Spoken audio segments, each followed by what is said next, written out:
नमस्कार विद्यार्थी मित्रांनो, मी श्री शहाजी एडे सर तुमचं श्री टकले पटेल क्लासेस सेक्रापूरमध्ये स्वागत करत आहे. आज आपण इयत्ता 7वी स्कॉलरशिप परीक्षा विषय गणित घटक 4 परिमिती उपघटक 23 क्षेत्रफळ हा घटक या ठिकाणी अभ्यासणार आहोत. बघा, थोडीशी माहिती दिलेली क्षेत्रफळाविषयी.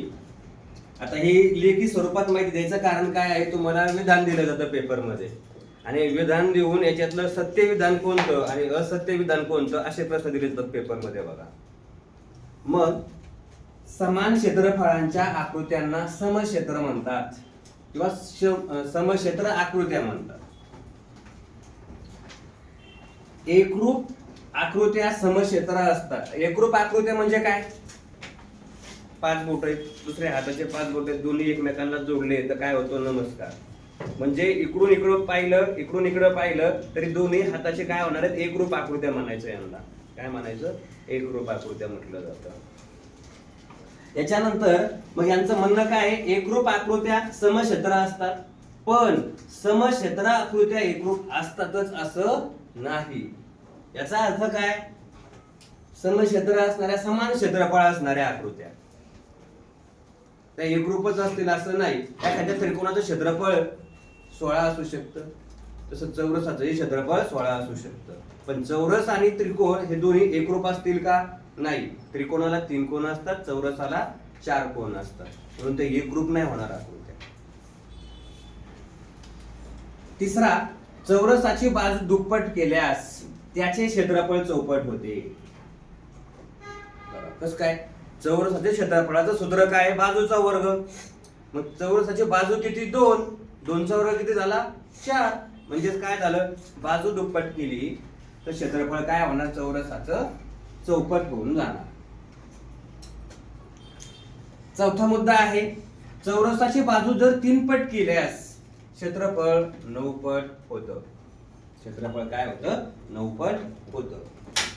मग तुम्हाला फक्त विधान एवढंच करतील, चौरसाची बाजू 3 पट केल्यास क्षेत्रफळ 9 पट होत नाही. काय? क्षेत्रफळ 9 पट होत नाही. मग सत्य विधान कोणतं?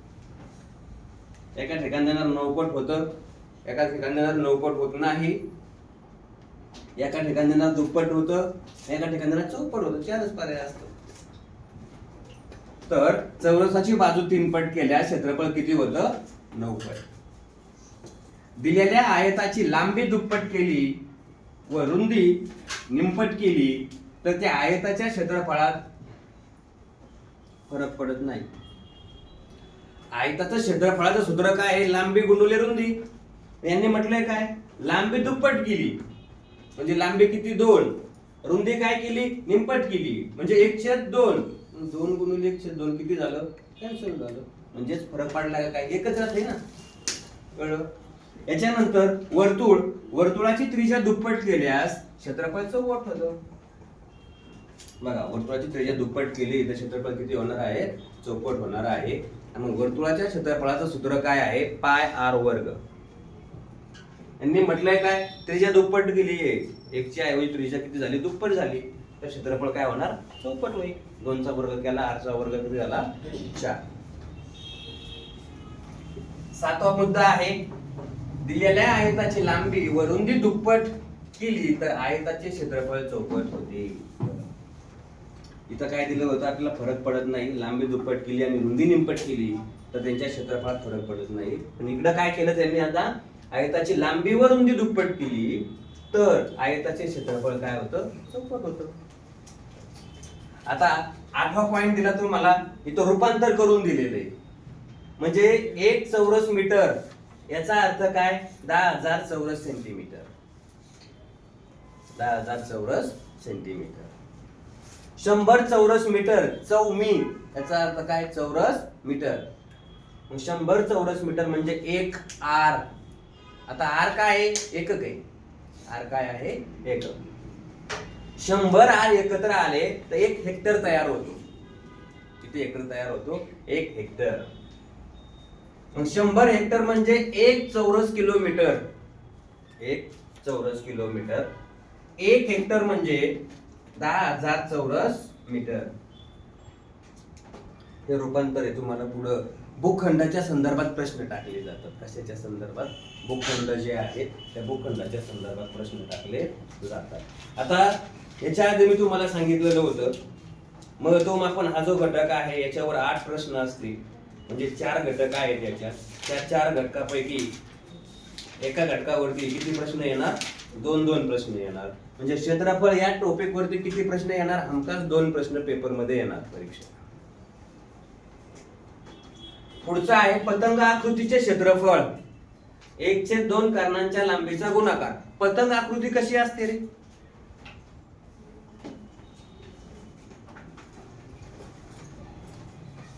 याला पतंग आकृती म्हणतात. याला काय म्हणतात? पतंग आकृती बोललं जातं. मग कर्णांच्या लांबीचा गुणाकार हा एक कर्ण आणि हा मधला एक कर्ण असे 2 कर्ण, या 2 कर्णांच्या लांबीचा गुणाकार केला तर या पतंग आकृतीचं क्षेत्रफळ आपल्याला काय होतं? मिळून जातं. वर्तुळ पाकळीचे क्षेत्रफळ थिटाचे 360 गुणिले पाय r वर्ग. ह्याला थिटा म्हणतात. थिटा काय म्हणतात? थिटा. म्हणजे हे वर्तुळ केंद्राचं अंशात्मक माप असतं. उदाहरणार्थ हे वर्तुळ काढून दिलंय. इथं वर्तुळाचा काय असतो? केंद्रबिंदू असतो. ह्या वर्तुळाच्या अशा त्रिज्या आहेत आणि इथं ह्या थिटाचं माप असतं आणि वर्तुळाचं पूर्ण अंशात्मक माप किती असतं? 360 अंशाचं वर्तुळाचं माप असतं. ही जी आहे याला वर्तुळ पाकळी म्हणतात.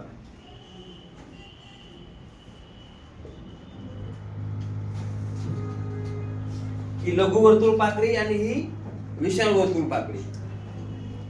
ज्याचं क्षेत्रफळ काढायचं असेल आपल्याला तर या थिटाची किंमत दिलेली असल्यानंतर तुम्हाला काय करता येते? याच्यात किंमत टाकता येते आणि वर्तुळ पाकळीचं क्षेत्रफळ काढता येते.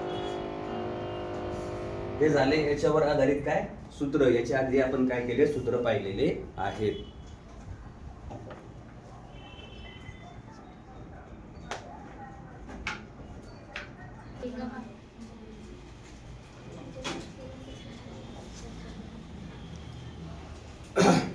स्वाध्याय 23 पहिला प्रश्न आहे 18 सेंटीमीटर पाया 20 सेंटीमीटर उंची असणाऱ्या त्रिकोणाचे क्षेत्रफळ किती?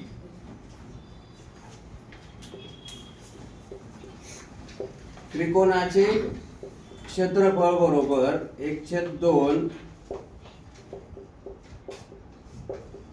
पाया गुणिले उंची. 1/2 पाया किती आहे? 18. उंची किती आहे? 20. ज्यानं भाग जाईल त्यानं भागायचं. या 2 याला भाग गेला किती राहिलं? 10.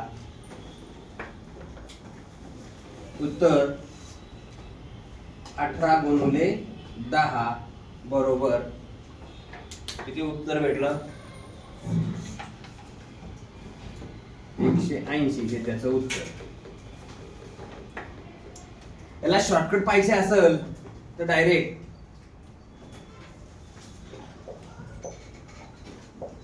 त्रिकोणाचे क्षेत्रफळ बरोबर काय?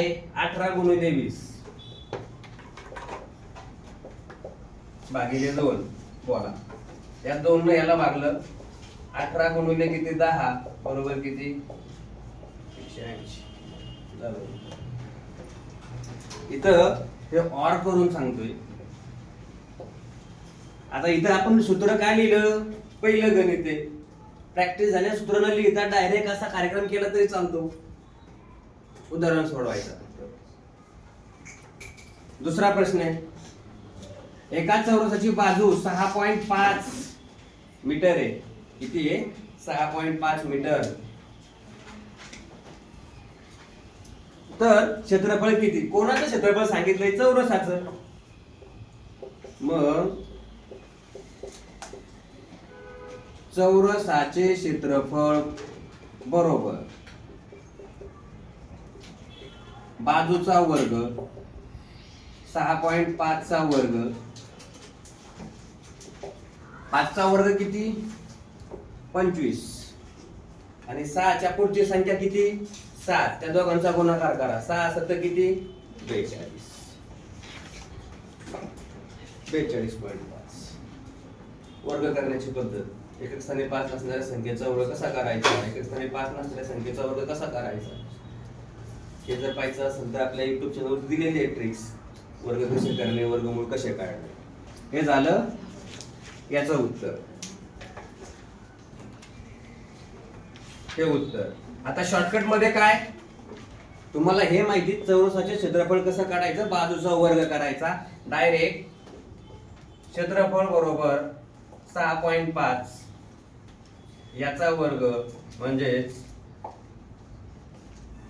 झालं त्याचं उत्तर.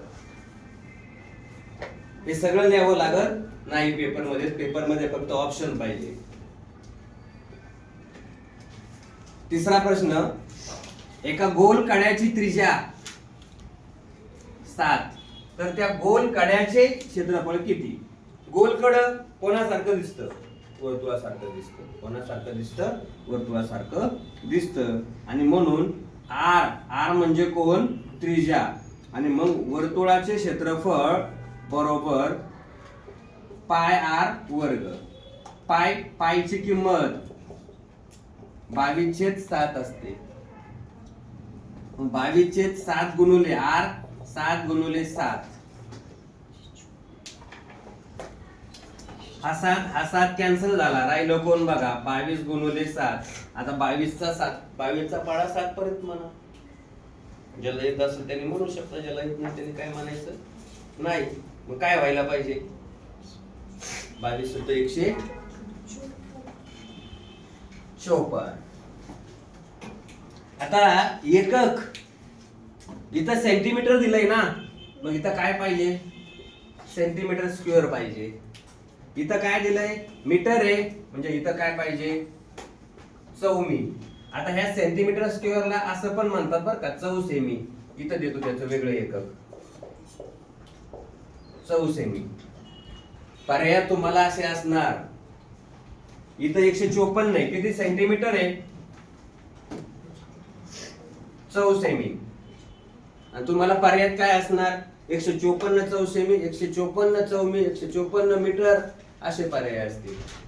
त्याच्यामुळे एकक पण काय आहे, महत्वाचं आहे.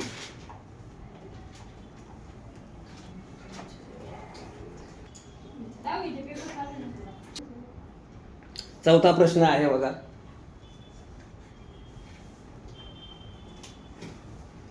एका पाण्याची टाकी 30 मीटर लांब, 4 मीटर रुंद आणि 3 मीटर खोल.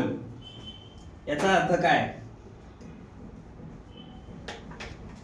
लांब म्हटलं तर लांबी म्हणजे काय, L बरोबर 30, रुंद म्हणजे B, ब्रेड म्हणतात त्याला, 4, आणि खोल घेतलं काय आणि उंच घेतलं काय, त्याला एकच लेटर H, उंची 3 मीटर. आता त्या टाकीचं त्यांनी म्हटलंय काय, किती घन मीटर पाणी मावेल, काय म्हटलंय, किती घन मीटर पाणी त्या टाकीमध्ये मावेल, हे आपल्याला काय करायचंय, काढायचं आहे. मग घन मीटर पाणी काढण्यासाठी आपल्याला काय करायचं, डायरेक्ट याचं घनफळ काढायचं टाकीचं. आणि मग टाकीचं घनफळ म्हणजे LBH. क्षेत्रफळ नाही काढायचं, घनफळ काढायचंय. क्षेत्रफळ म्हणलं की डायरेक्ट आयताकृती दिसते, म्हणजे लांबी गुणिले रुंदी, संपला कार्यक्रम. मग 30 गुणिले 4 गुणिले 3, 4 त्रिक 12, इथं वाटल्यास वाढून देतो, 30 गुणिले 12, 12 0 0 आणि 12 त्रिक किती, 36. 12 त्रिक किती, 36. म्हणजे इथं तुम्हाला किती घन मीटर पाणी मावेल, घन मीटर, इथं एकक देऊन टाकायचं. आणि ह्याला असं पण लिहितात, मीटरचा क्यूब म्हणजे काय, असं पण लिहिलं जातं, 360 मीटर क्यूब किंवा घन मीटर. पाचवा प्रश्न आहे, एका आयताकृती शेताची लांबी 450 मीटर, रुंदी 75 मीटर, तर त्या जागेचं क्षेत्रफळ किती. आता आयत, त्रिकोण, चौकोन असे जर प्रश्न दिले गेले पेपर मध्ये, तर डायरेक्ट काय करायला शिकायचं, आकृती काढायला. लांबी दिली 450, रुंदी दिली 75 आणि क्षेत्रफळ विचारलं, त्या जागेचं विचारलं, त्यांनी आयताचं नाही विचारलं. कळलं का? पण ती जागाच कोणासारखी दिसते? आयतासारखी दिसते ना. मग डायरेक्ट क्षेत्रफळ बरोबर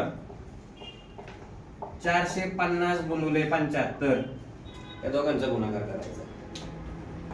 450 गुणिले 75.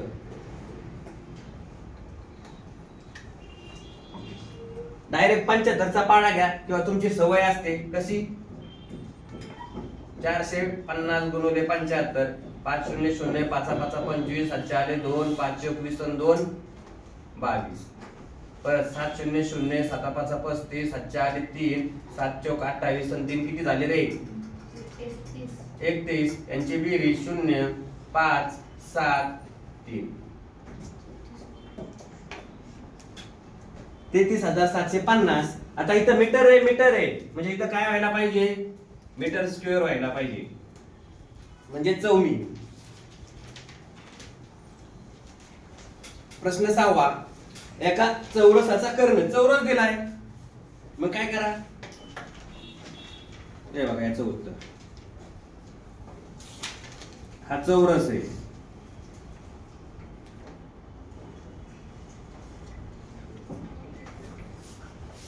आता ह्या चौरसाचा हा काय झाला? कर्ण. आणि हा कर्ण दिलाय त्यांनी 25 वर्गमुळात 2. तर चौरसाचं काय काढायचंय? क्षेत्रफळ. काय काढायचंय आपल्याला? क्षेत्रफळ काढायचं आहे. मग कर्ण दिला असता चौरसाचे क्षेत्रफळ बरोबर कर्णाचा वर्ग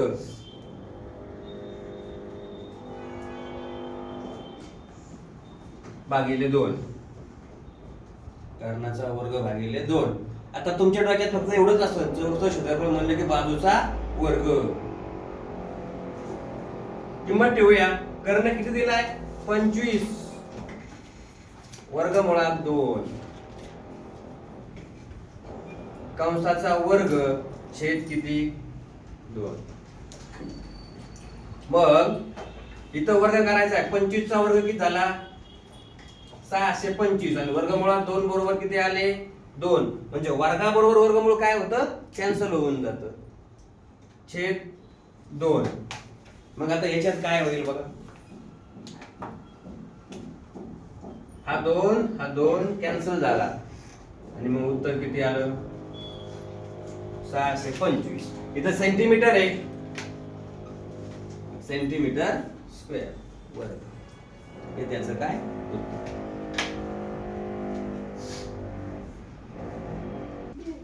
सातवा प्रश्न आहे. प्रश्न काय दिलाय बघा, 452 मीटर लांबी, 322 मीटर रुंदी असलेल्या आयताकृती बागेच्या बाहेरील बाजूला, आता इथं हे महत्वाचं आहे, बाहेरील बाजू लागून 11 मीटर रुंदीचा रस्ता तयार केला. बर, त्या रस्त्याचे क्षेत्रफळ किती चौमी असेल? रस्त्याचं विचारलंय. कोणाचं विचारलंय? रस्त्याचं. लक्ष द्यायचंय. 452 मीटर लांबी आणि रुंदी किती सांगितली? 322.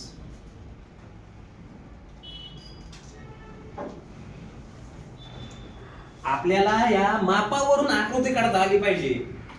तुम्ही जर 322 मीटर लांबी आणि 452 मीटर रुंदी घेतली तर उत्तर काय होईल? जरा उत्तर येईल, पण आकृतीत आपल्याला समजणार नाही. मग आता 452 मीटर लांबी, 452 मीटर, रुंदी किती आहे? 322 मीटर. आयताची लांबी आणि रुंदी सारखीच असते, म्हणजे ही सुद्धा किती झाली? 452 आणि ही सुद्धा किती झाली? 322. ओके, आकृती समजून घ्या. आता ह्या आतल्या आकृतीचं म्हणजे आयताचं क्षेत्रफळ काढून घेऊ ना अगोदर आपण. मी जशी आकृती काढली ना तशी या आयताचे क्षेत्रफळ किती 452 गुणिले 322.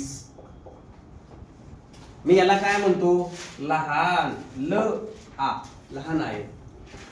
मग याचं क्षेत्रफळ किती झालं बघा 452 गुणिले 322 या दोघांचा काय करायचा गुणाकार करायचा 445. तो गुणाकार तुम्ही करून बघा 145 544 हे याचं क्षेत्रफळ आलं. हे पहिला मुद्दा झाला माझा. आता काय म्हटलंय मी 11 मीटर रुंदीचा बाहेरून म्हटलंय बाहेरची बाजू हे बघा इथून ही किती 11. याच्यानंतर इकडं ही सुद्धा किती 11. ही सुद्धा किती 11. ही खालची पण किती 11. तशीच इकडची पण किती येणार 11.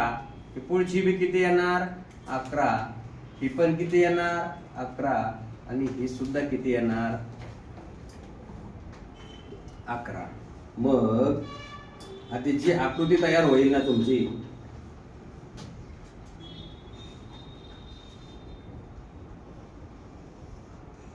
ही नवीन आकृती तयार झाली तुमची.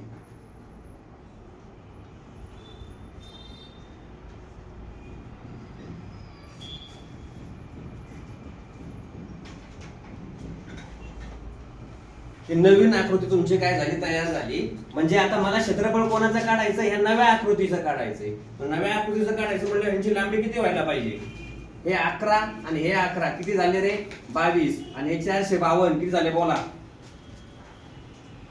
इथून इथं या दोघांची बेरीज करा डायरेक्ट लांबीची 11 अधिक 11 अधिक 452 किती भेटले 474 भेटले 474. जशी वरची 474 तशी खालची पण किती असणार रे 474. आता मी हे अंक ठीक आहे. आता ही रुंदी झाली. रुंदी बघा ही 11 म्हणजे ही किती झालेली आहे 11 आणि ही किती होती 322 अधिक ही 11 यांची बेरीज करा किती झाली टोटल 344. म्हणजे ही टोटल इथून 344 झाली. कळली. आता ह्यांनी विचारलं होतं काय हा मोठा आहे तयार झालाय मोठा. मग मी आता ह्याच्यात जरा थोडस काय करतो हे पुसतो का पुसतो कळलं का. रस्ता पाहिजे मला रस्ता कळलं. आता हे 11 पण पुसून टाकतो. या एवढ्या लांबीचा काय झालाय रस्ता. म्हणजे मी फक्त एवढीच बाजू काय करतो याची एक तुम्हाला समजण्यासाठी ठेवतो. हा या रस्त्याचं क्षेत्रफळ तुम्हाला काय करायचंय काढायचंय. कळलं. मग आता मोठा आयत आणि त्याचे क्षेत्रफळ बोला. मोठ्या आयताची लांबी किती भेटली 474 गुणुले लांबी किती भेटली 344. त्या तिघांचा गुणाकार करून घ्या 474 गुणुले 344 किती गुणाकार आला बघा.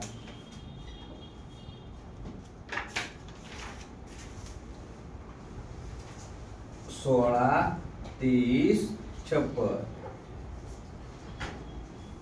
एवढा गुणाकार आला. आता काय रस्त्याचं क्षेत्रफळ काढायचंय. हा रस्ता आहे तुमचा कोणता हा रस्ता आहे. हा रस्ता या रस्त्याचं काय करायचं आपल्याला क्षेत्रफळ काढायचंय. मग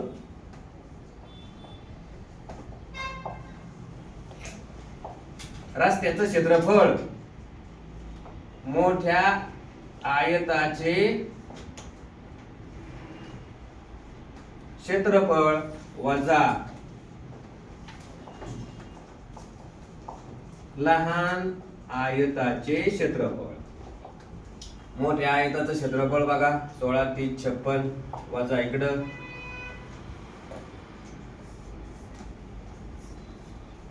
आता यांची काय करायची वजाबाकी करायची. कुणाला ते वजाबाकी करायला याची वजाबाकी 17,512. आता याला एकक आहे चौमी,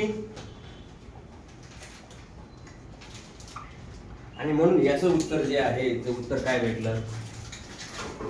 17,512 चौरस मीटर. कळलं? प्रश्न विचार करायला लावणारा मोठा आहे, उत्तर चटकन मिळतं, पण याच्यासाठी तुमची प्रॅक्टिस महत्वाची आहे. डायरेक्ट लहान आहे तर सरपळ काढायचं, मोठे आहे तर सरपळ काढायचं. आणि जर याला असं केलं त्यांनी, आतल्या बाजूला रस्ता म्हटले तर मग काय करावं लागेल बरं? यांच्यातून वजा करावे लागतील. यांच्यातून काय करावे लागतं? आपल्याला वजा करावे लागतील. हा प्रश्न महत्वाचा आहे, पेपर मध्ये विचारला जाऊ शकतो. फक्त आकडे बदल. अशा प्रकारे हा भाग या ठिकाणी संपलेला आहे. पुढील भाग 23.1 स्वाध्यायावर आधारित असेल. तो पाहण्यासाठी Neptune Scholar Academy by Shahaji Ede sir या यूट्यूब चॅनलला सबस्क्राईब करा, लाईक करा, शेअर करा आणि बेल आयकॉनचं बटन दाबा. धन्यवाद.